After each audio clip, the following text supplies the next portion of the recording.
हरे कृष्णा। तो चलिए आज मैं आप सभी को सुनाती हूँ कार्तिक मास की कथाएं। तब आगे कार्तिक मास में हमें कौन सी और कथा सुननी चाहिए, तो वो है इल्ली दुड़िया की कथा, जो हमें कार्तिक मास में जरूर सुननी चाहिए। तो अब मैं आप सभी को सुनाती हूँ इल्ली दुड़िया की कथा, कार्तिक मास की कथा। तो एक थी इल्ली और एक थी दुड़िया। इल्ली बोली, आ दुड़िया दोनों कार्तिक नहाए। तो दुड़िया बोला, तू तो गिरी धुआरे में पड़ी रहती, तो तेरे में ताकत है, तू ही नहा ले, मैं तो मोछ पर पड़ा रहता हूँ। मैं तो नहीं नहाऊं, मैं तो हरा हरा ही सिट्टा खाऊंगा, ठंडा ठंडा पानी पीऊंगा। फिर इल्ली तो रोजाना राजा की बाई के पल्ले में लगकर नहा आती और दुड़िया नहीं आता।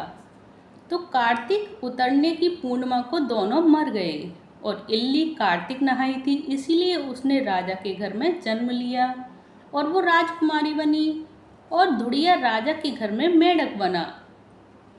फिर राजकुमारी का ब्याह रचाया गया और जब विदा का समय आया तब राजकुमार का बैल रुक गया, जो राजकुमार ने राजकुमारी का।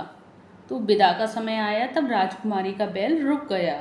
तो राजा रानी ने पूछा कि बैल क्यों रुका, तेरे को क्या चाहिए, मांग ले। तब राजकुमारी बोली कि मेरी मेढक को सोने की सांकल में बांधकर मेरे रथ के पीछे बांध दो। तो सबने कहा, राजकुमारी मेढक क्या मांगा, ले, तेरे को और कुछ चाहिए तो और कुछ ले ले। लेकिन उसने कहा, मेरे को तो ये मेढक ही चाहिए। फिर उसके रथ के पीछे मेढक बांध दिया गया। जैसे ही राजकुमारी महलों में पहुंची तो मेढक को सीढ़ी के नीचे बांध दिया। जब भी राजकुमारी सीढ़ियों से उतरती चढ़ती तो मेढक कहता, एक चटको मटको श्याम सुंदरी, थोड़ा पानी पिला। राजकुमारी कहती, मैं कहती थी ना कि तू कार्तिक नहाया कर। एक दिन राजकुमारी की देवरानी जेठानी ने सुन लिया और सोचा कि राजा कोई रानी लाया है, ये जादूगरनी।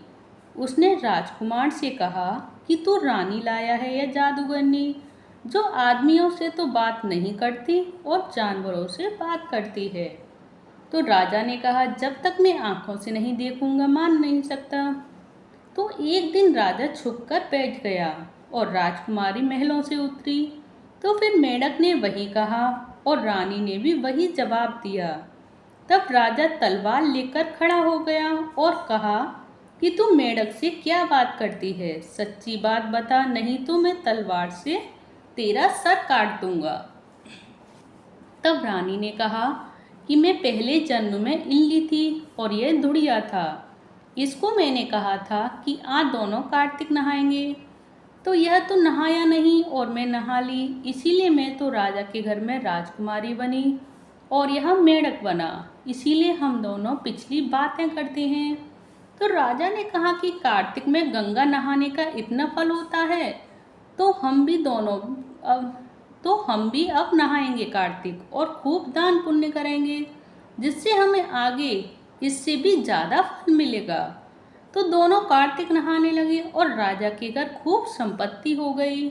कार्तिक महाराज जैसे इल्ली को दिया वैसा सबको देना, और जैसा धुड़िया को दिया ऐसा किसी को ना देना। जय श्री कार्तिक महाराज की जय। तो ये है कार्तिक मास की कथा, इल्ली दुड़िया की कथा।